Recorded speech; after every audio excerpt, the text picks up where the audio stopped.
భారత సైన్యం సంవత్సరంలో 365 రోజులు రోజుకు 24 గంటలు అలర్ట్ గా ఉండాలని chief of defence staff CDS general Anil Chauhan అన్నారు. ఢిల్లీలోని సుబ్రతో పార్క్ లో జరిగిన రక్షణ సెమినార్ లో ఆయన ఆపరేషన్ సింధూర్ సహా భవిష్యత్తు సైనిక సన్నద్ధతపై పలు కీలక వ్యాఖ్యలు చేశారు. రానున్న రోజుల్లో యుద్ధ గతి మారుతుందని, దీనికోసం సమాచారం, సాంకేతిక మేధస్సు అనే 3 నైపుణ్యాలను జవాన్లు పెంపొందించుకోవాలని సూచించారు.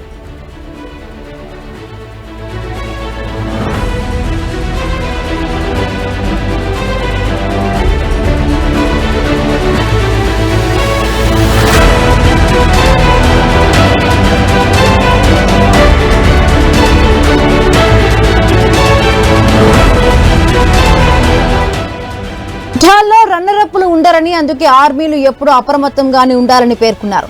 ఆపరేషన్ సింధూరి దీనికి తాజా ఉదాహరణ అని చెప్పారు. యుద్ధ విధానాలతో పాటు సాంకేతిక సమాచారం వంటి విషయాలపైన పూర్తి అవగాహన కలిగి ఉండాలని, తద్వారా మనం పూర్తి స్థాయిలో రెడీగా ఉండాలని chief of defence staff general Anil Chauhan వివరించారు.